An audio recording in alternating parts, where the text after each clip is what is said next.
talk first? Okay, but before I get started, I want to mention the drum ceremony. I'd like to have it up here at this building because the power of the drums. We got 3 traditional drums: Robert Strong drum, Shane Drift drum, and Rosemary drum, and the 2 other drums, Squidgy and Chaz, their drums. I just can't express the power that these drums have.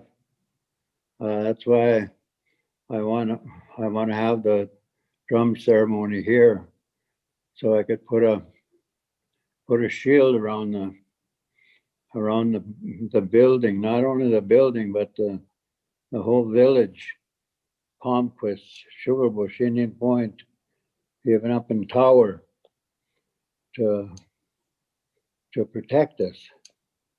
That's the reason why I want to have the traditional drum ceremony here in this building. That's about the main thing that I would like. They said they were gonna. They told us to have it at the school, but there's no. I don't really care for that idea. I'd rather have it here where all the leaders are, and all the offices that run the reservation. That's the reason why I want the ceremony here. I just can't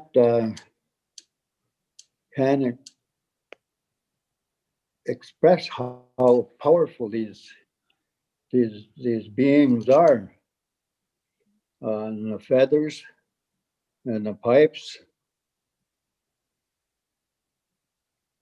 The people that got me started with this opening the meetings is Gary Donald and Dan Morrison. I was a spiritual advisor already, and Gary and Dan called me into their office and they asked what I thought about having a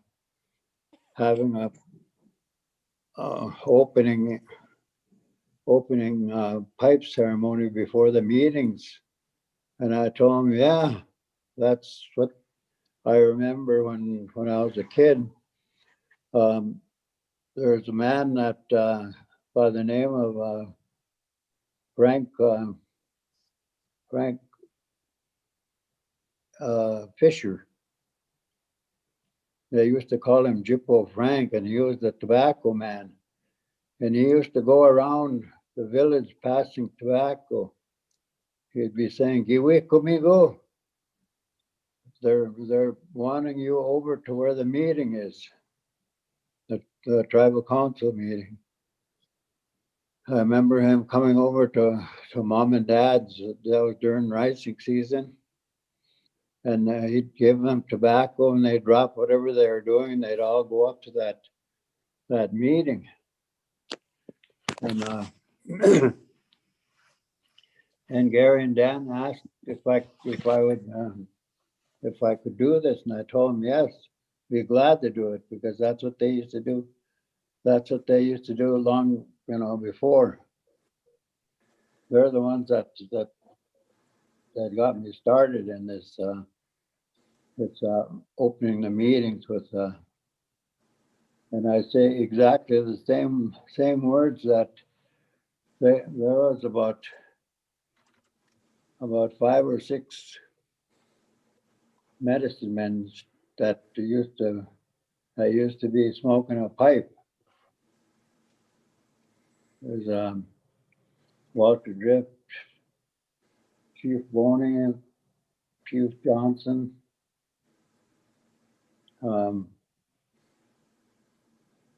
Wooden Frogs. There's two there, William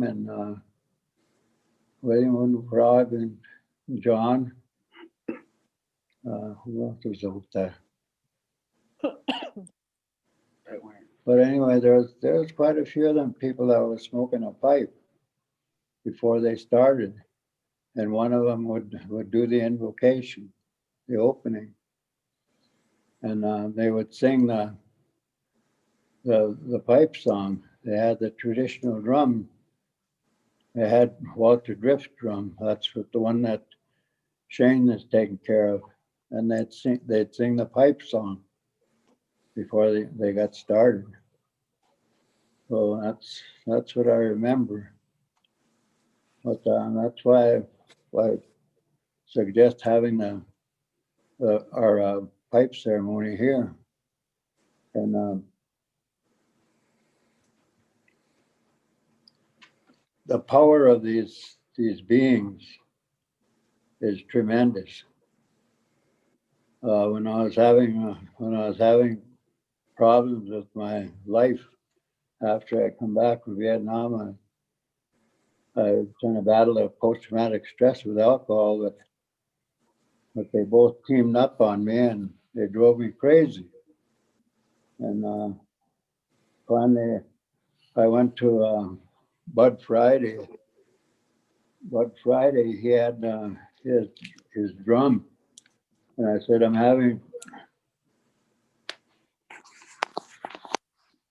I'm really having some hard times. I said, I'm trying to beat that post-traumatic stress with alcohol in there. And they both teamed up on me, and they drove me crazy. I did things that I normally wouldn't do. I said things that I normally wouldn't do. And he looked at me just straight face. He says, "Don't talk to me." And I was kind of surprised. Then he pointed to the drum with his lips. He says, "You got tobacco?" I said, "Yeah." But he talked to me in Anishinaabe. And he says, "Offer him some tobacco and talk to him. Talk to him. Tell him what's bothering you. What's your trouble?" So I did. I put tobacco in the tobacco pouch, and I started to tell the drum what I was going through, the post-traumatic stress and the alcohol, and I wanted his help. And I talked for about 20 minutes, and after when I got done, I looked at Bud, and he says he heard you. He heard every word you said, and he wants to help you. But first, we will sing 4 songs, 4 healing songs. So he handed me a drumstick, and I started pounding the drum with him and singing with him while he was singing the healing songs. And after them 4 healing songs, I felt so much better. I felt like I was walking on air. And that's what I told Bud. I said, he says, "Well, that's the power of the drum. You'll be okay now." And I was. From that point on, I was able to function normal, and I got the post-traumatic stress under control and the alcohol under control with the power of that drum. Just 20 minutes talking to the drum in 4 songs. So that's why I always have so much faith in the power that these drums carry. They're healers. I can't stress any more than that how powerful how powerful them drums are. People just look at them as a it, but they're a spiritual being inside of that drum. Inside of these traditional drums, there's a spirit, and there's a hole, a plug, and whenever I was told that whenever you don't use the drum, you set it on a mat with the legs up off the legs. Set it down on the on the mat, and a lot of times I see when I go someplace and I see the traditional drum, it's still hanging, and he wants to rest as well. He just like us. We don't stand all the time. We got to sit down or even lay down. So that's the same thing that these drums are.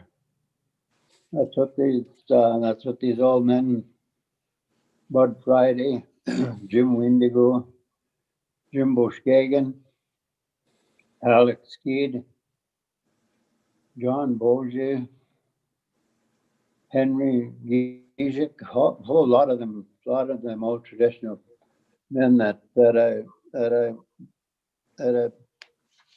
was taught with. Them are my teachers. So that's about all I have to say. So I'm going to start smoking, and I hope you take into consideration what I'm asking you, what I'm telling you. You. Hey, which Gene?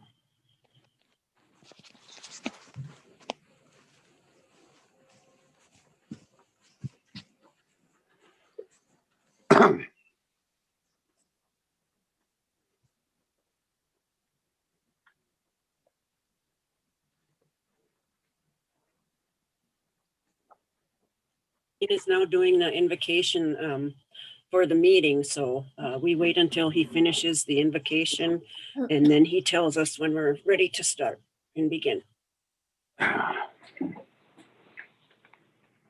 Everybody's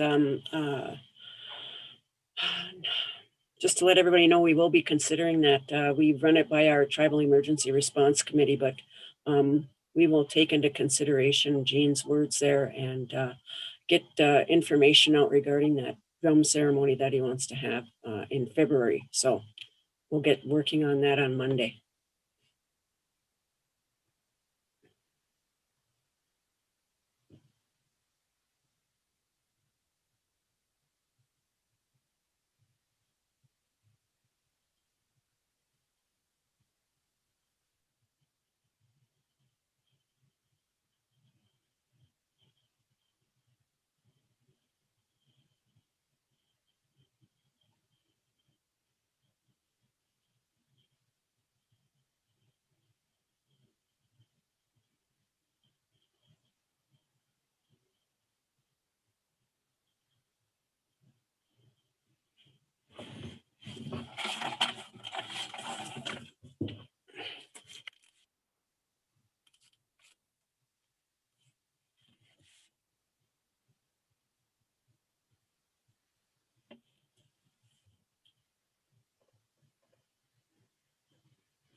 right. Did you want to say anything else real quick? At this time, Gene is done, so I was just letting them know that you were done. So. Yeah. So, okay, we're ready to go, Kath. Okay, all right. Miigwech, Jean. Jean. Juanin Minugajip. Welcome everybody to the council meeting this morning. It's January 20, 2021. With that, our invocation is now complete. So I will call the meeting to order. Roll call, please, Victoria.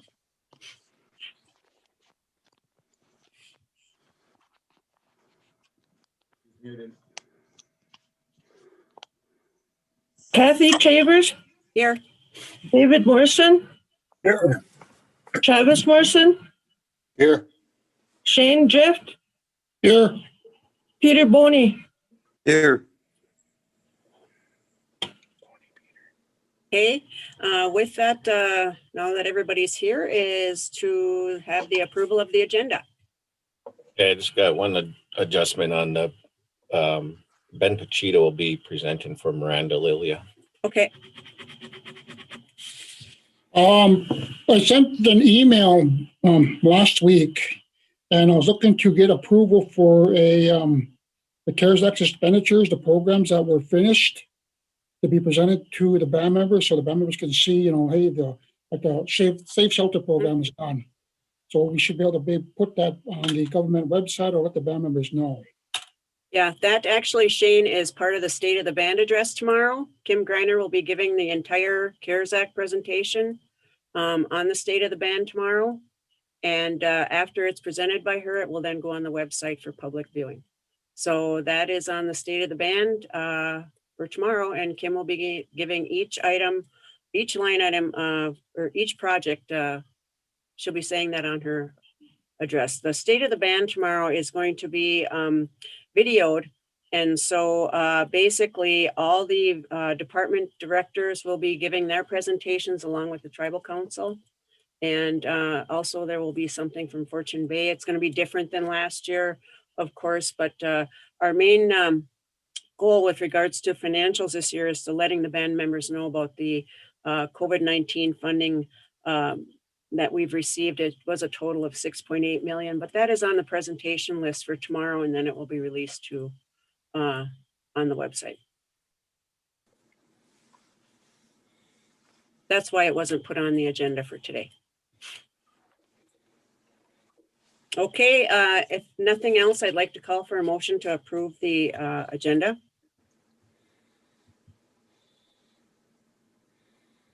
With that change. Move. Moved by Chief. Is there a second? Second. Second by Dave. All in favor signify by saying aye. Aye. Opposed? Silent? Motion carried. Next, we have the. I was on mute. I approve. Oh, okay. I know we always forget that darn mute button. Thank you, Shane.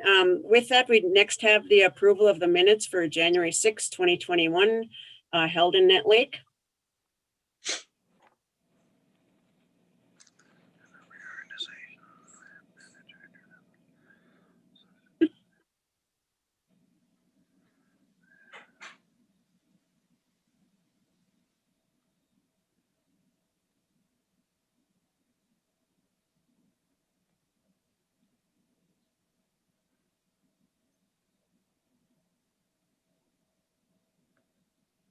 Did they send us a copy of the meeting minutes?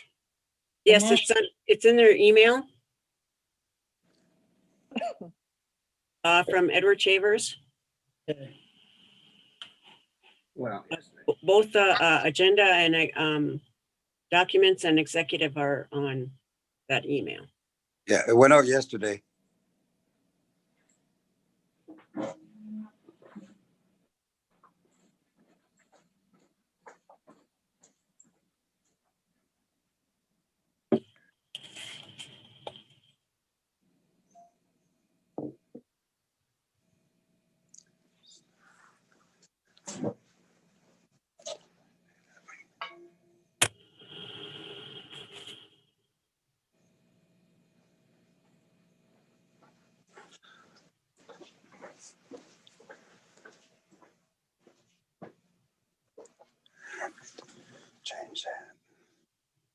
I have something I think we need to point out to band members. It's on the first page.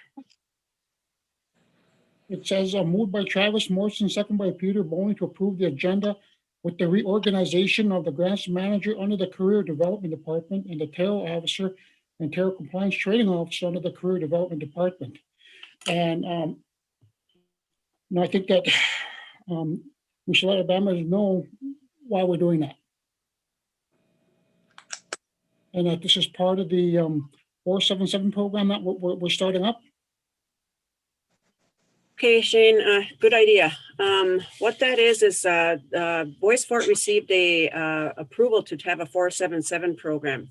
With that, what it does is it allows the combination of certain programs to combine into one pot of money and into one reporting aspect for tribes. I know currently the Mille Lacs tribe and the Red Lake Band has 477 programs. And what it is it's basically to have a workforce development program. And under that will be education, tarot, the license plates. It's the one-stop shop we keep talking about where band members can come in. It's training programs. And so with regards to the grants manager, that person will be under that department to help assist with not just grants for the 477 program, but grants for the whole reservation. So basically, we're looking at a new way of doing business, I guess we could say it that way, that the council wants to do. And we just see the workforce, and it's not just here at Bois Forte, it's across the country, basically, is dwindling. And we need to start training our band members, and we need some place where they can go. The tribal council did have an opportunity to go to Red Lake and view their program. They have an excellent 477 program over there, where they have training right on site at Red Lake for welding and CNAs. And they've been very cooperative with working with us on developing our program along with the Mille Lacs program. So we're very fortunate, but that's basically what this new career development department will be, is combining our education, training, workforce development, grant writing. TARO is the Tribal Employment Rights Organization, ordinance, I'm sorry. And so this is really going to be a great benefit for our Bois Forte band members. So that's kind of in a nutshell what that is.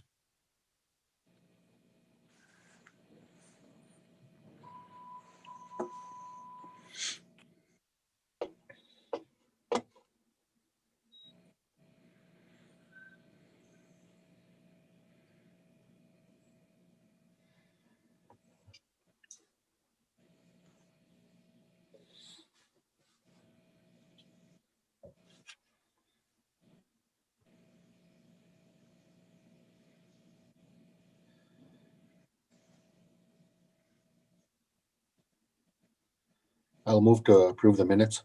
Okay, motion to approve the minutes made by Travis. Is there a second?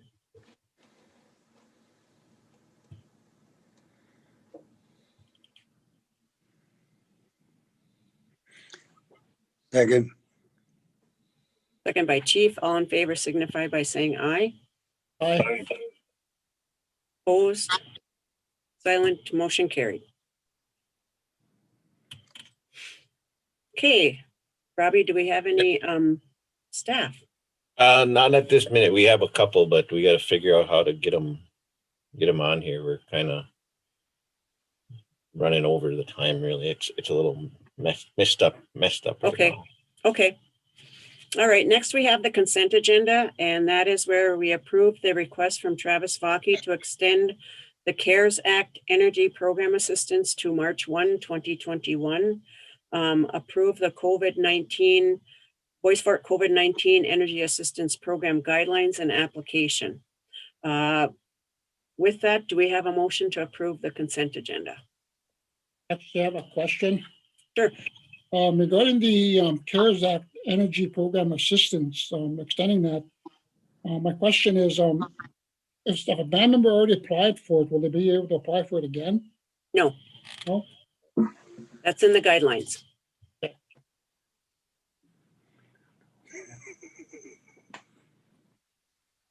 Any other questions or comments on the program? If not, I'll call for a motion to approve the consent agenda. Move. Moved by Shane. Is there a second? Second.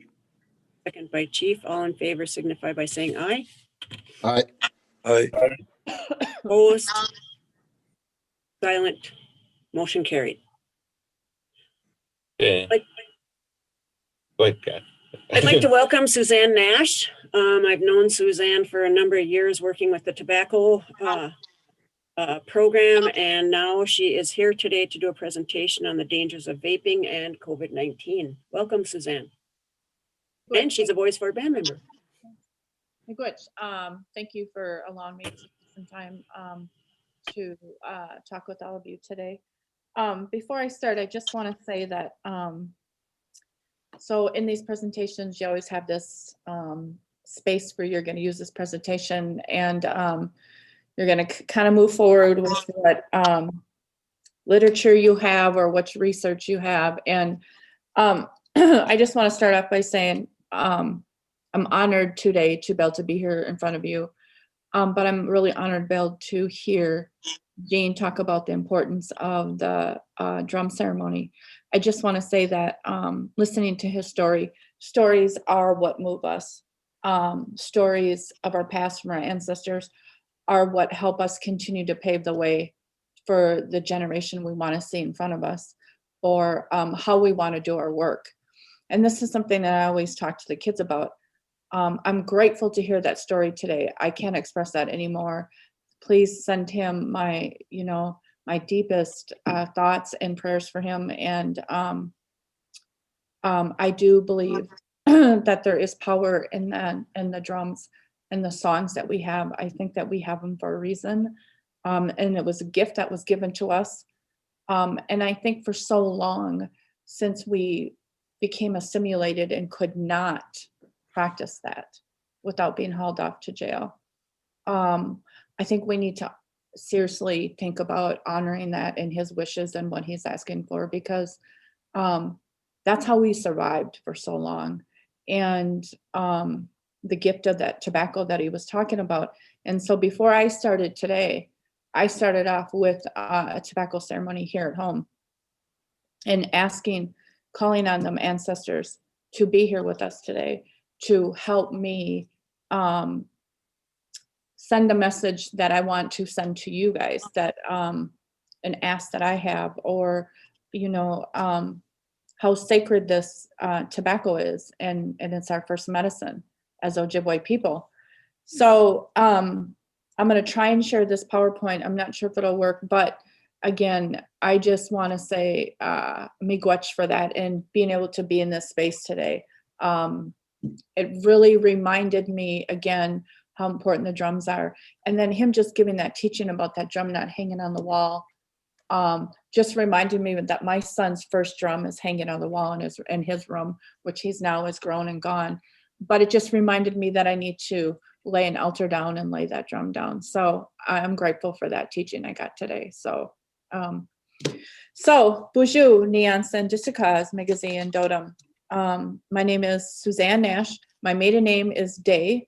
I am Charlotte Day's granddaughter, which I'm very proud to be. I am Sharon Day's daughter, which I'm very proud to have Sharon as my mom, who has taught me many things. I work at Indigenous Peoples Task Force. I've been there it'll be 20 years in February. I started out as the housing manager, and a couple of years down the road was asked to do tobacco work and talk about this curriculum that we have on traditional tobacco. And I first said gracefully, no, you should give that to somebody who's an elder. Like, I didn't feel like I had the capacity or the knowledge to talk about traditional tobacco. So as I was, one of my colleagues kept pushing for it, and she said, no, I think this is what you should do. So I accepted the position and I've been working in tobacco control for the last 18 years. Talking about commercial tobacco, the difference between commercial and traditional tobacco, that there's a big difference, advocating to reclaim it as our medicine, and then working with youth and teaching them that I don't want to change their relationship to tobacco. I just want to change how they use it, because it is a part of us. We won't be tobacco free. It is who we are and it's what we do first as Ojibwe people.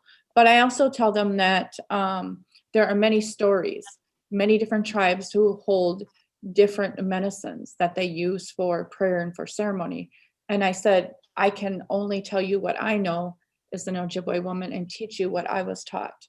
So there are many different ways, Kinshasa, there's many different forms where you can blend it. But it's a very powerful medicine, just like that drum is a spirit. So I've come before the council before, maybe young and naive sometimes, and thinking that if I just ask you to do something, you will approve it and do it. So I've learned my lesson that doesn't always work. So, so today I'm going to share a PowerPoint presentation with you. And I really wanted to come in front of you today to talk to you about the dangers of COVID and vaping, and also the amount of chemicals that are in vaping products. But again, to also remind us that the power that tobacco has. And so whether you're using it for a good thing or you're using it as a negative, it can be very dangerous, but also it can be very powerful for prayer. Depends on how you use it. So I'm going to try and share that with you here now. Do I need permission to share, or okay, let's see if I can get it up here. Okay.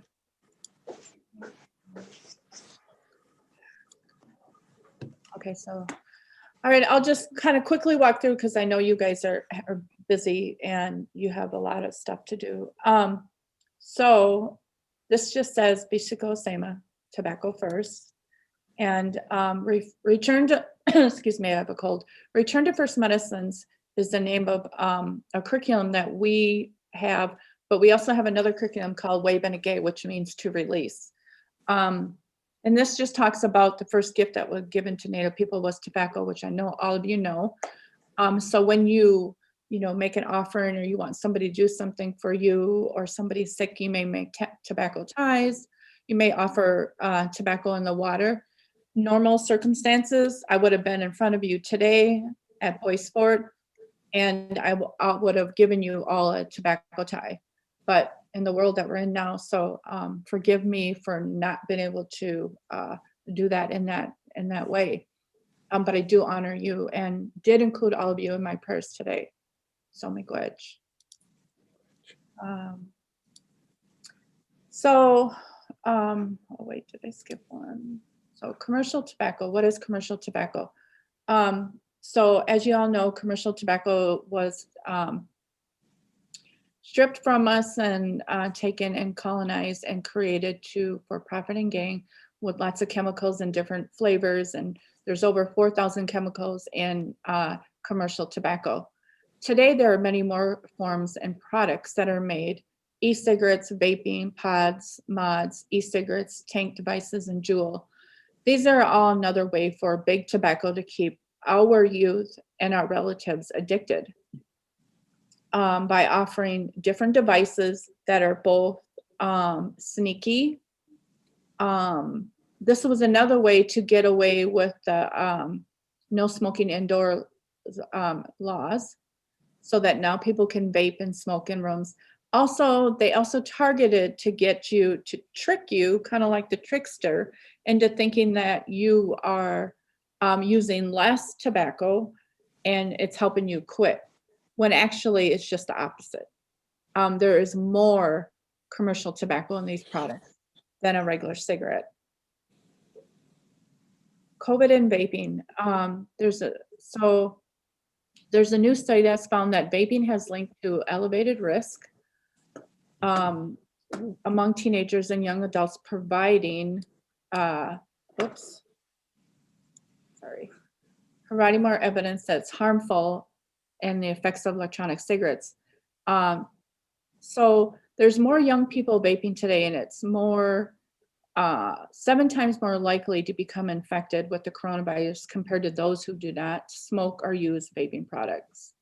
Young people who use both cigarettes and e-cigarettes in the past and previous months were almost 7 times as likely to experience COVID symptoms such as coughing, fever, tenderness, difficulty breathing. The study concedes that may explain why there are also most likely to test positive for COVID. I'm going to share just a brief video with you from Stanford, a study that came out. This talks a little bit more Our about retirement it. plan with Boya keeps us moving forward. Hey, Kevin. Hey, guys. We have customized solutions to help our family's special needs, giving us confidence in our future. And in Kevin's. Boya, well planned, well invested, well protected.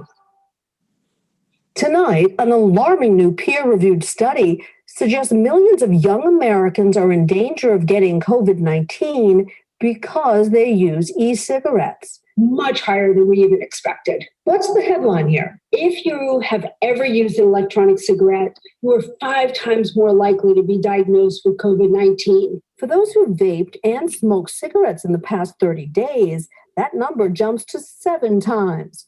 The study, based on an anonymous online survey of more than 4,300. I'm active, I snowboard, I swim a lot, I skateboard. Back in mid-March, 21-year-old Colin Finnerty was one of the first people in Idaho to get COVID-19, ending up in the ICU for 6 days. Was there a point that you thought you might die? Most definitely, yeah. I was like, okay, this is very real.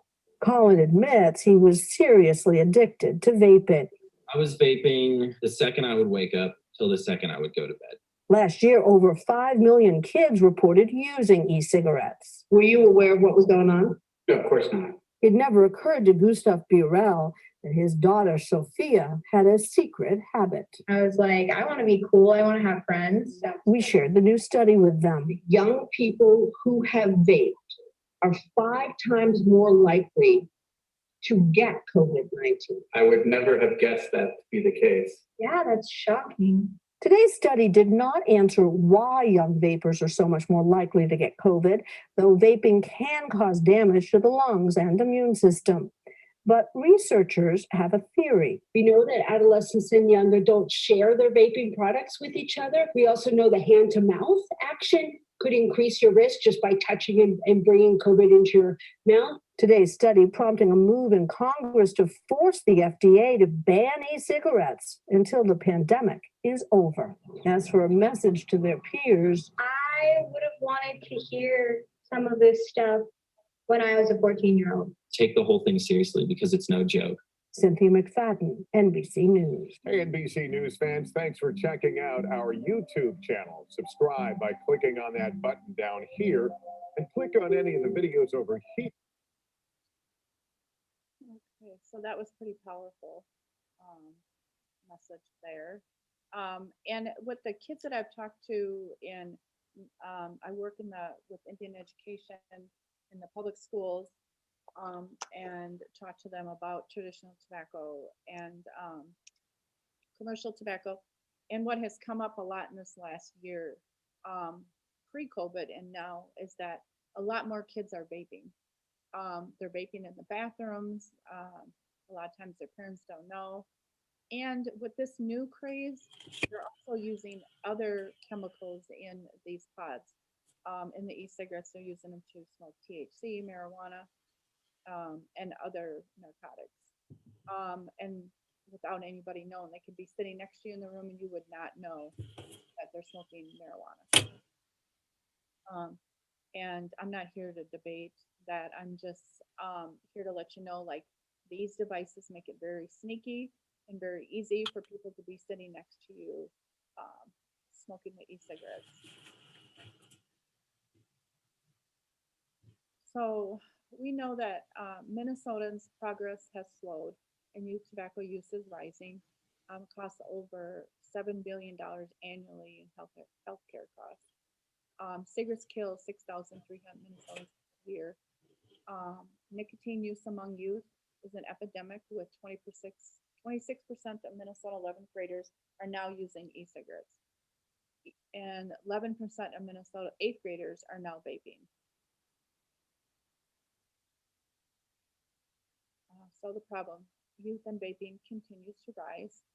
We have 11th graders that at 26.4% and 17.1%. And these rates continue to grow. The problem. Disproportionate harm starts at young. So, I mean, if you look at commercial tobacco, 33% of LGBTQ students, 38% of American Indian students. When you think about that, 38% of American Indian students, when 14% of the Minnesota populations do not smoke. But for us, it's as high as 59% of Native Americans who smoke.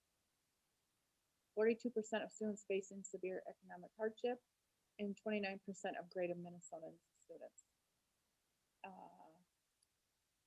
The problem with commercial tobacco disparagingly harms American Indians. For generations, commercial tobacco industry has corrupted Native tobacco practices and has exploited their images and beliefs in advertisements. And you can see here, Geronimo, American Native Spirit, Noble, they still continue to use these labels to sell their product today. And as we know, that American, natural American Spirit is not natural. How they get away with saying it's natural is they can say that it has natural adjectives, and a fart is a natural adjective. Gas alone is a natural adjective. So that's how they get away with marketing to children.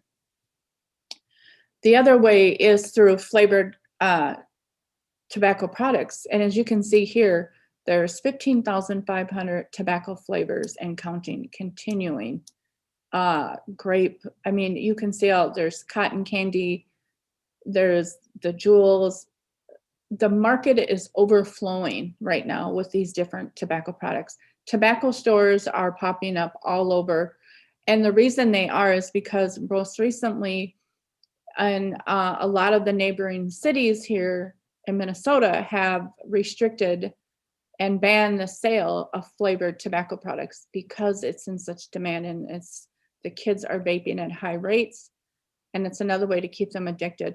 Minneapolis went flavored tobacco free a year ago, last August. Roseville, neighboring city, Roseville just did it.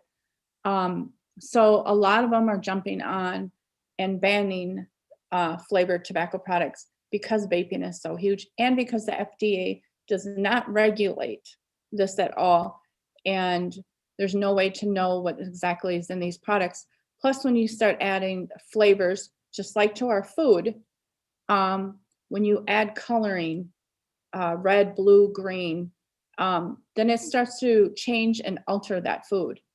And that's another reason why, like, we have such high rates of diabetes, because our food has been altered.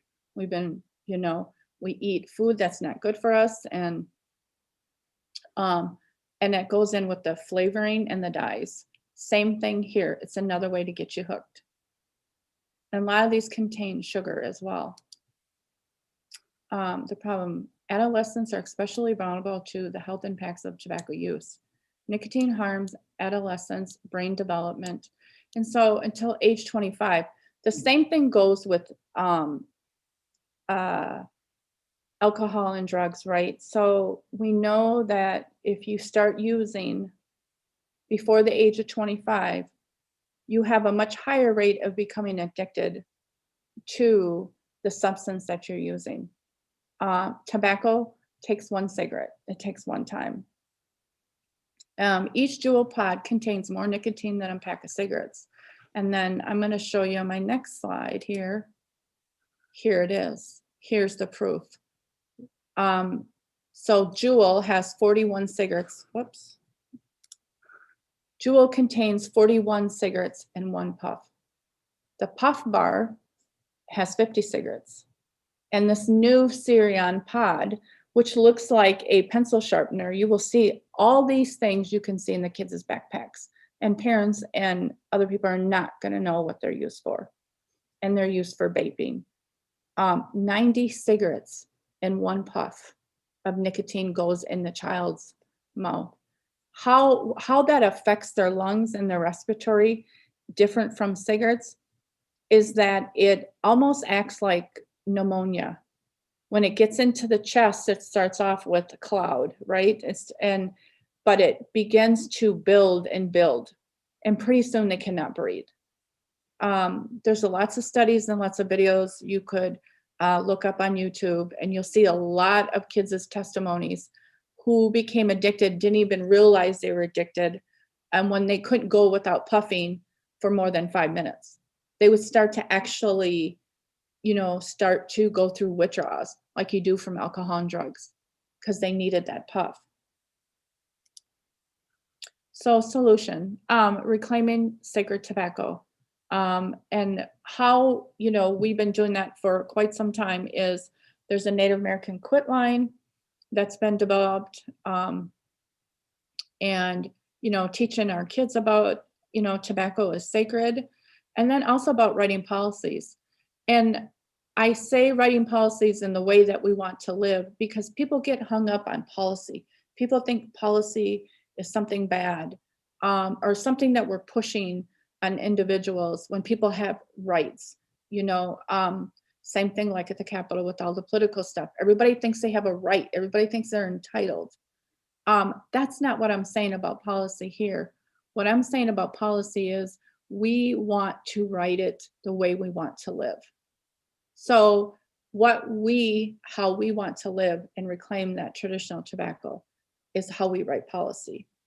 It doesn't have to be a dirty thing. It doesn't have to be a negative.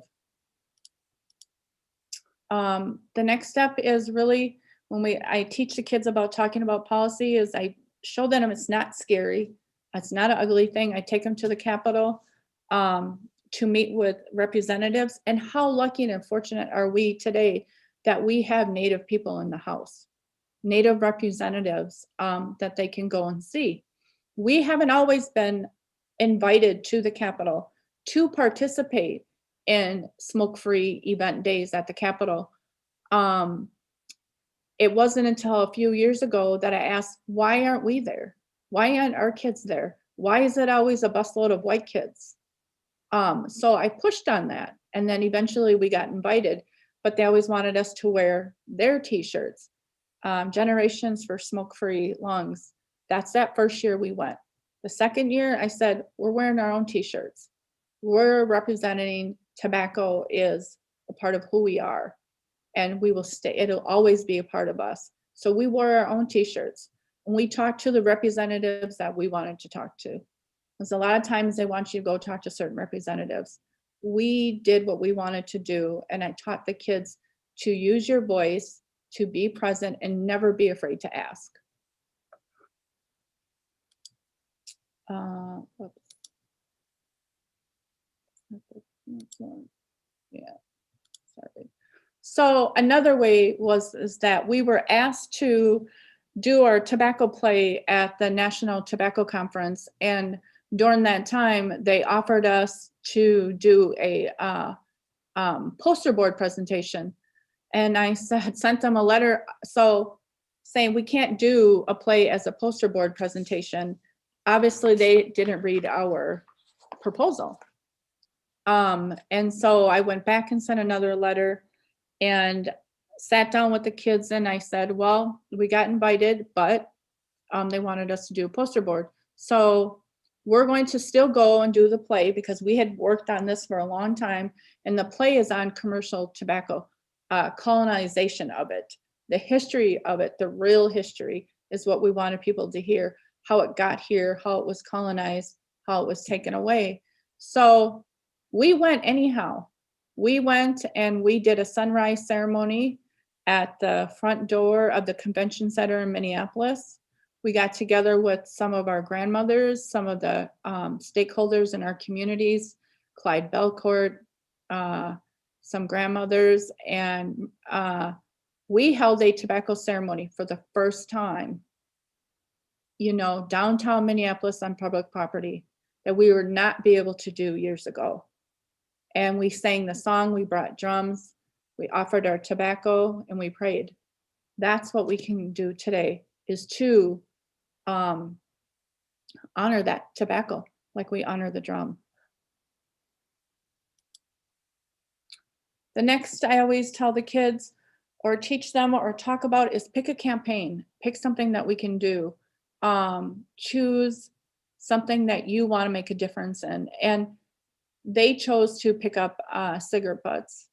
And why? Because we were talking about what the cigarette butts have an effect on our environment. They don't disintegrate. And the birds pick them up and they use them to build nests for their birds.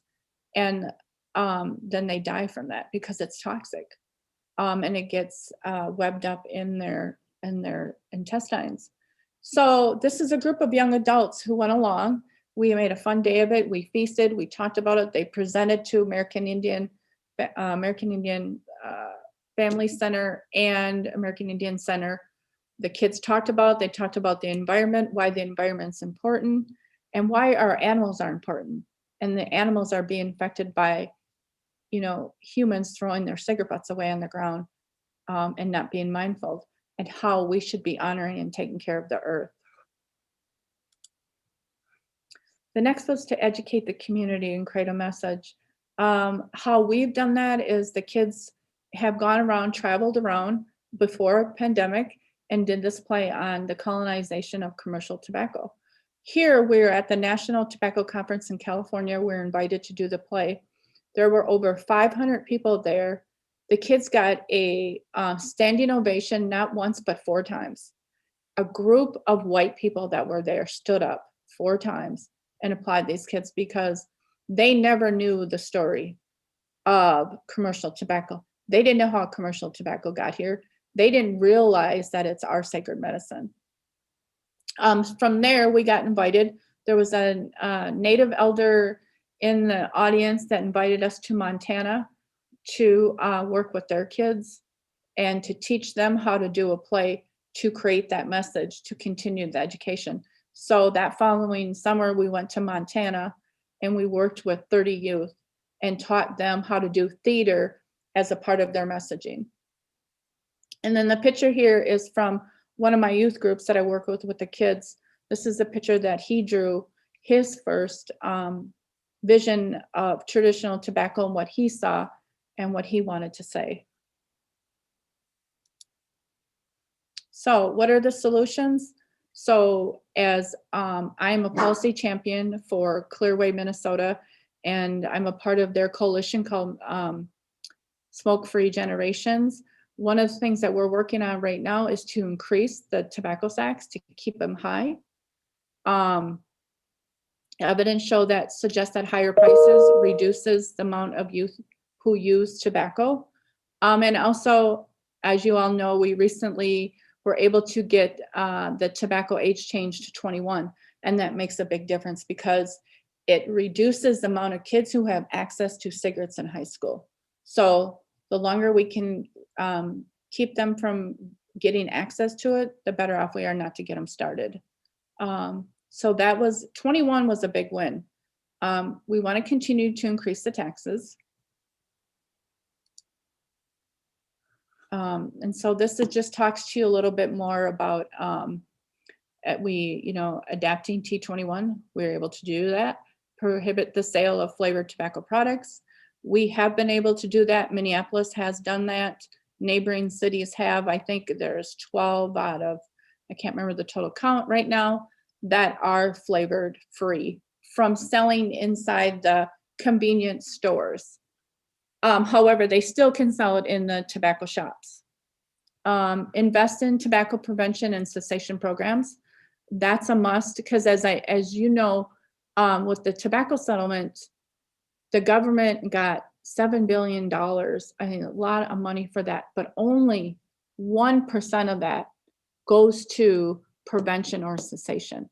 The rest of that money goes into the general funds, the overall general funds. So when Boyce Fort has a tobacco compact with the state of Minnesota, and what that says is that you collect the taxes, all of it, and then you send it back to, to Minnesota, state of Minnesota.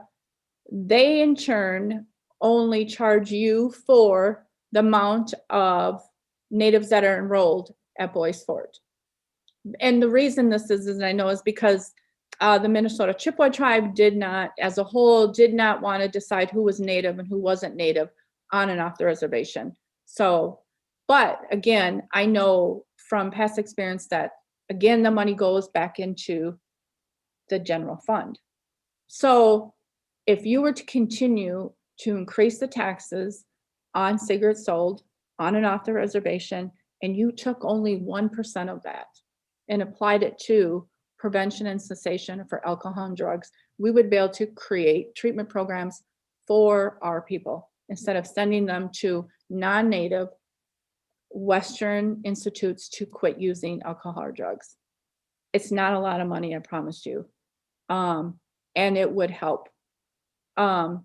Raise the price of all tobacco products. Yes, that's a win. It's only a win for it's a good sound business decision to raise the price. It would be even better if we didn't sell it at all, to protect our people. But I know that's kind of, a double-edged sword. So if we're going to sell the tobacco products, I say that we keep the prices high. They're not going to go anywhere else to buy the tobacco products because there's nowhere else to go. In Virginia, they're high. They're as high as $11 a pack. So, so that's the conclusion, is to really look at increasing the sales of tobacco. Just go to okay, so the next is to teach them early. And so here, in this picture, I started in tobacco control, like I said, 20 years ago. Coco Velez, who works for Clearway, Minnesota, her and I were the first two only Native women to go over to DC to attend this conference. At that time, we were scared. We were by ourselves. We left our babies at home. We were in DC. We didn't know what to do. So we clung to one another and talked about our kids because we were away from home. That one is my daughter in the light blue t-shirt. And this one is Chris Rhodes's daughter, who is another tobacco control advocate, who was the executive director for American Indian Cancer Foundation. Together, we have come a long ways in talking about traditional tobacco and the danger of commercial tobacco. In this flyer that I have here is powerful in itself. I worked with a Native artist because I wanted the message to be what our people could resonate to, would acknowledge, to see a flyer with using one of our sacred animals that we could relate to. And so here the buffalo has the mask on, and it says protect yourself and others. Wear the mask, put down the vape. That's something that we could relate to, that it'll stand out, and that it'll help our community's members to educate them on the dangers of vaping, but also reminds them to wear the mask. Solutions. Again, this really just talks about, the statewide tobacco is supported. 74% support the prohibitive all-flavored tobacco products. 64% support increasing state funding for prevention by 15 million. And then 62% support increasing the tobacco taxes. And that concludes my presentation for today. Miigwech, if you have any questions, please let me know. Suzanne, that was a great presentation. I think that some of the stuff you mentioned in your presentation, I didn't even know what it was when you talked about the different vaping products.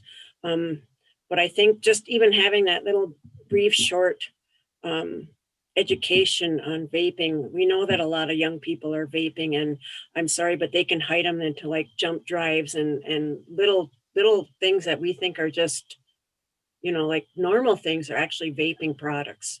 And when you showed that amount of cigarettes in the Juul and in the that last one with the 50 cigarettes, it's like, oh my God.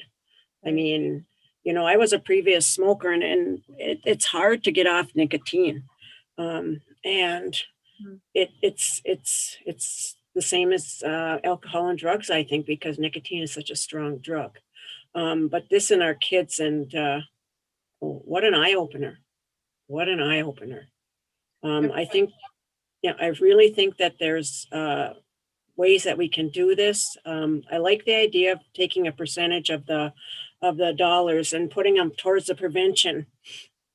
Prevention is key, you know, in working in healthcare. We need to put more money towards prevention of everything, because that saves in the long run. You know, if we don't start doing any type of prevention, we're just going to pay more for either lung cancer, transplants, and lung transplants, and all those things that come from smoking and vaping. So I've worked a long time with you and Coco on the tobacco stuff. You know, we did adopt our 50-foot rule as part of your program for the government buildings. And now that the casinos are closed to, not closed, but they're smoke-free, you know, there's been a lot of comments made about that.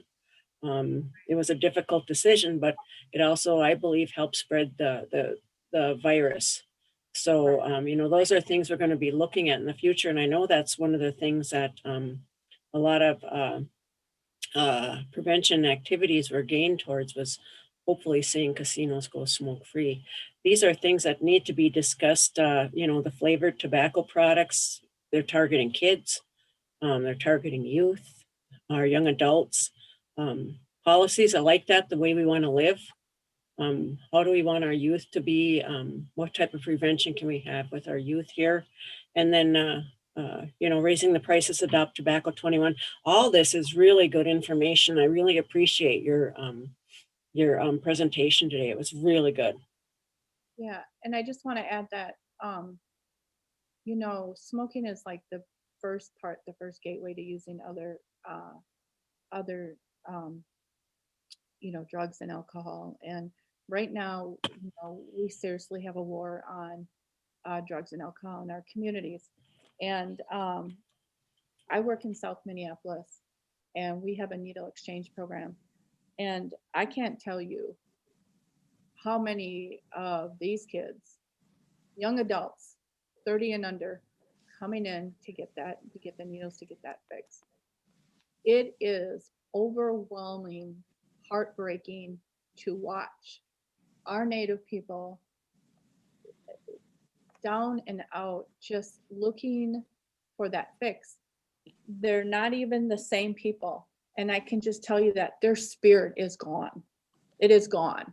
And when you use alcohol or drugs, your spirit steps outside you.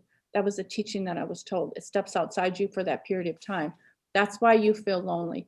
That's why you come down. That's why you cry. That's why you go through all these things, because your spirit has stepped outside you. So most recently, a couple of years ago, there was a tribe in Wisconsin that said, we have a war on drugs and alcohol right now. And they took out their war bundle, which is what they called it, their pipe. That pipe had not been taken out since World War II. And they said, it's time to take it out, because we're losing our people.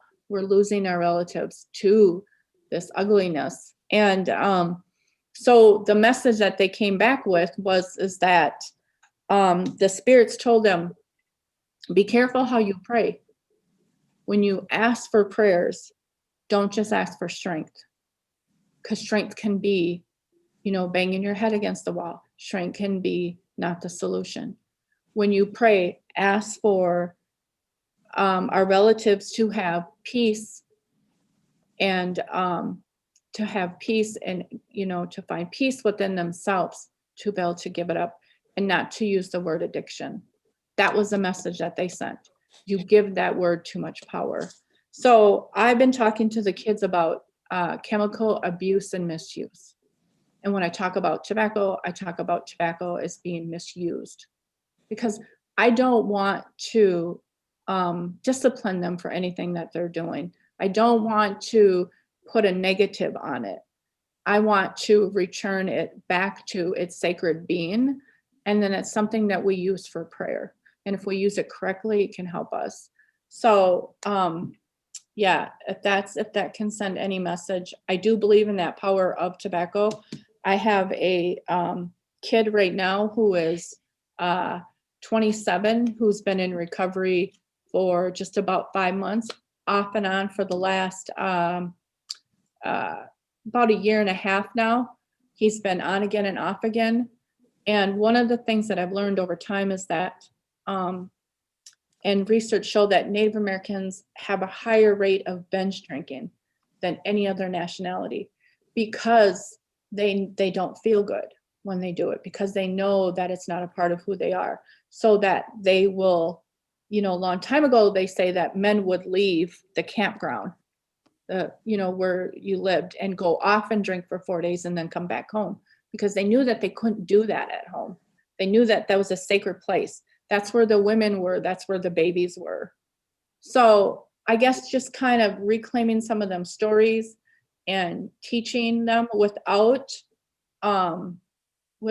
disciplining them, without it being negative, trying to turn it back around is how I work with the kids, is not to shame them.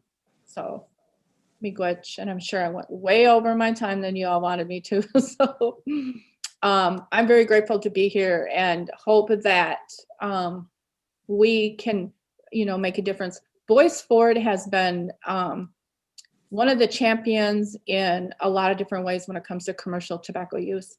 I know the first one to do it in the foster care, the first one to have a smoke-free powwow, commercial tobacco-free powwow.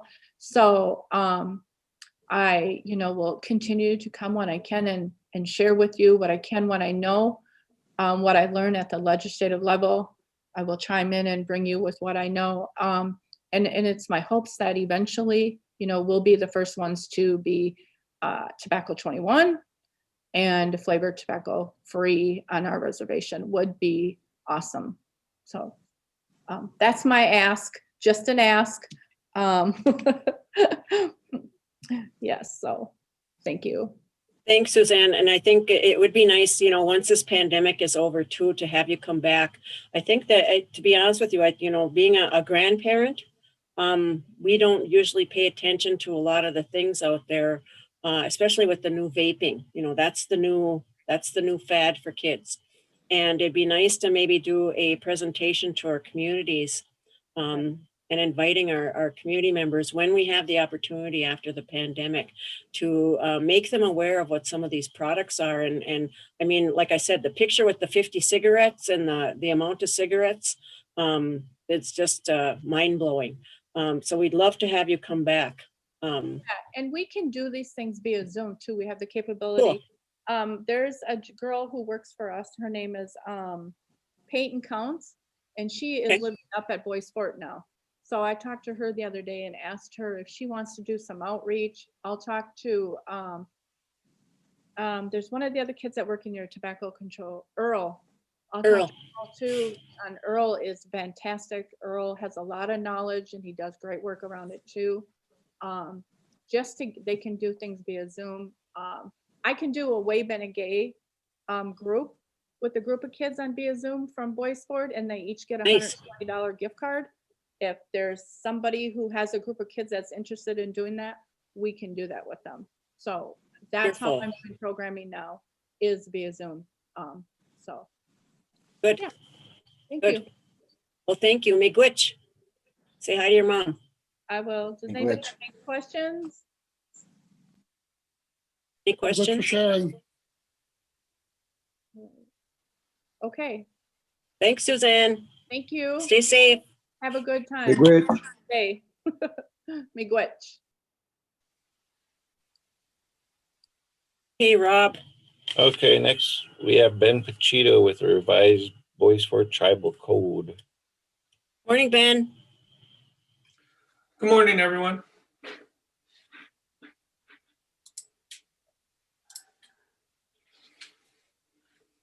Okay, Ben's here today to present the revised Boyce Fort Tribal Code. Can you give us a explanation of some of the revisions in the code, Ben?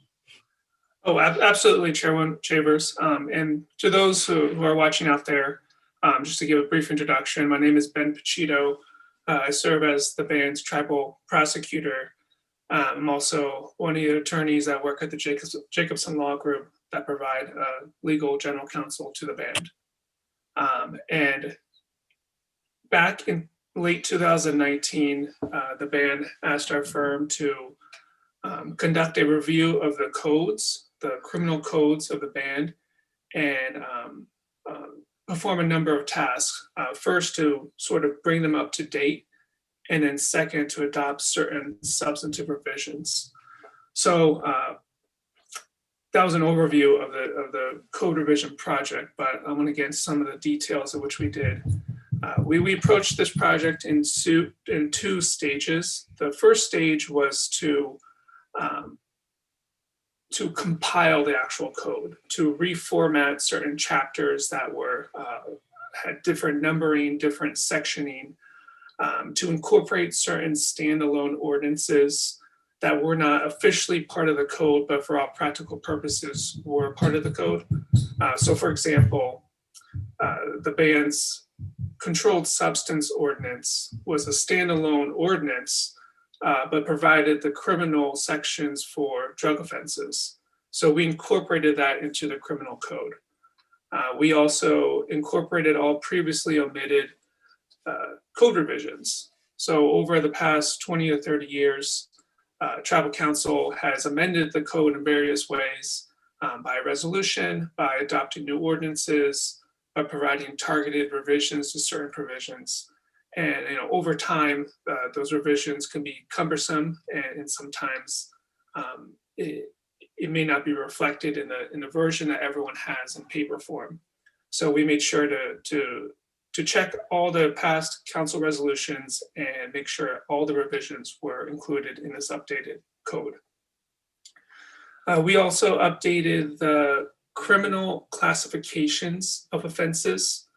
A couple years ago, the band adopted revisions to implement the Tribal Law and Order Act, which in short allows the tribal court to have increased sentencing authorities, so that the band can sentence offenders beyond the 1 year limitation for certain felony class offenses. The band is now able to sentence offenders up to 3 years of incarceration. And there was a needed revisions on how the band would classify those offenses, and we made those updates. We also, to the best of the ability to keep things as they were, we renumbered and restructured the actual format of the code so that it was consistent between each chapter. And we also reviewed the entire code for miscellaneous typos and other small or minor errors.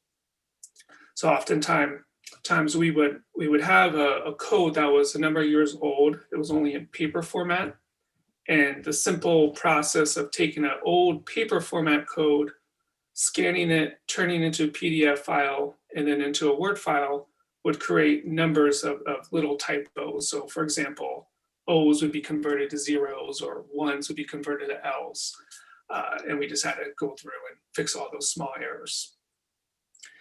The second stage of the code revision project was to incorporate targeted substantive revisions in a number of areas, both directed by Tribal Council and also based on recommendations from various court stakeholders.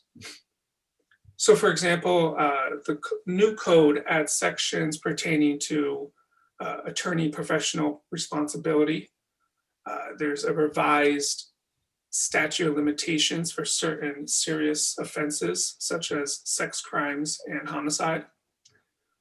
There are new offenses for aiding an offender in harboring a banished person. There are new offenses for petty level possessions of marijuana and petty level possession of drug paraphernalia related to marijuana. There are new offenses for animal cruelty, both in the general context, but also related to service animals and public safety dogs. There was a number of substantive revisions made to chapters 4 and 12. And this related to the ban's implementation of the special domestic violence criminal jurisdiction pursuant to the Violence Against Women Act. And so those two stages of the project were completed last January of 2020. The code was then put out for public comment.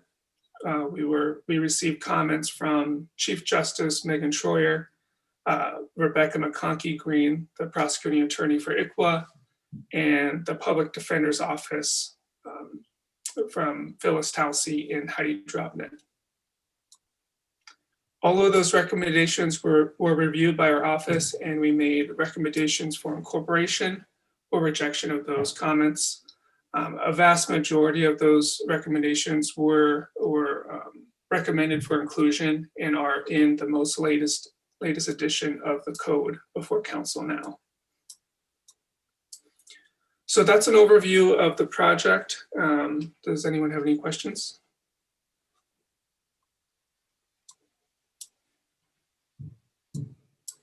I don't see anybody asking any questions, but I know that this has been a long and lengthy process, especially going through 20 years of resolutions. We did previously approve the code, but we made some changes to it now recently with regards to the issues that were brought up by court staff. So with that, I want to thank you, Ben. It was a long and tedious task to get this code updated, but we will be looking at yearly or every 2 years updating this code, and as we need to, because we know things change, you know. And so I want to commend you on your work with it. You've done a great job. Well, thank you, and I thank Wicco too, because she was the recipient of many of my emails asking for various things. So, you know, thank you to everyone here and also to Wicco especially for the help in doing this. Yep. Again, big witch. It was been in a long time needed to address issues, because I know law enforcement would get frustrated because it wasn't addressed in the code. Now it will be. And if it isn't, we'll look at it and get something added. That's just, we need to make sure we do that. Yep. I'd just like to add that, you know, it was a long time coming, and you did a lot of legwork, and it's great, you know. And once we get this all updated, and I know we still have more to go, you know what I mean? But we'll get there. It's going to take time. And then once this is approved, we will be putting it on the website for everybody to view, and it'll be on there for their availability. Any questions for Ben? I'd just like to say, you know, thank Ben for all the time and work that he spent on doing what he did, and all the people that had a hand in getting the code up to date. And it's just going to better protect our people here on the reservation, and bring you know, better justice to what has to be done. And again, Ben, I thank you for all your time and effort for what you did. There was a lot of information that you had to look at, and a lot of old resolutions that you had to update. And again, that was a lot of work that you put into it, and I want to thank you for all that effort. Again, it's just going to better our reservation in the long run. It's going to, you know, protect our people and keep us all safe here. So again, I just want to thank you for that. So no problem at all. You're welcome. I want to put a shout out there, like Ben said, to Wicco, because she's our archives person for the tribal council meeting minutes and ordinances and things that have been passed way long in the past. So good job, Wicco, and we thank you also for all your hard work in getting that information to Ben. One last thing here is I just had a band member message me. Band member asked if we're going to post the revisions or make it available online. Yeah, I just said we're putting it on the website, so it will be available. It's a must. Okay. With that, do we have a motion to approve the revised Boys Fort Tribal Code? Moved by Travis. Is there a second? Second. Second by Shane. All in favor signify by saying aye. Aye. Aye. Opposed, silent, motion carried. Yay, you can take that off your list, Ben. Good job, Ben. Good job. Thank you. Thank you. Stay safe. You too. Talk to you later. See you on the golf course.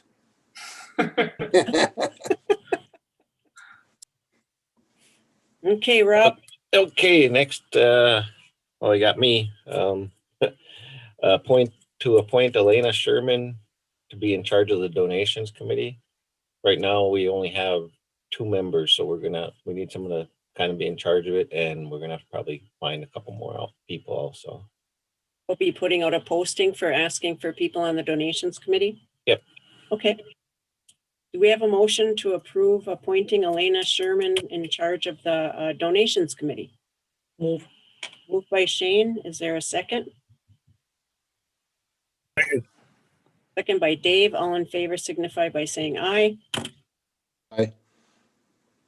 Opposed, silent, motion carried. Do we have a motion to adjourn? Move. Moved by Chief. Is there a second? Second. Oh, second by Dave. All in favor signify by saying aye. Aye. Aye. Aye. Opposed, silent, motion carried. I want to thank everybody for tuning in today for the council meeting. I also want to say also a big congratulations out to President Biden and Vice President Kamala Harris, who is now, they're in the process of being sworn in. We look forward to the new administration and working with them. And please, we still have our pandemic going on. Our state of the band will be tomorrow. And wear your mask, social distance, no large gatherings, and wash your hands. Please, please, please be safe. Thank you, and Chimigwich. Have a good day, everybody. Miigwech.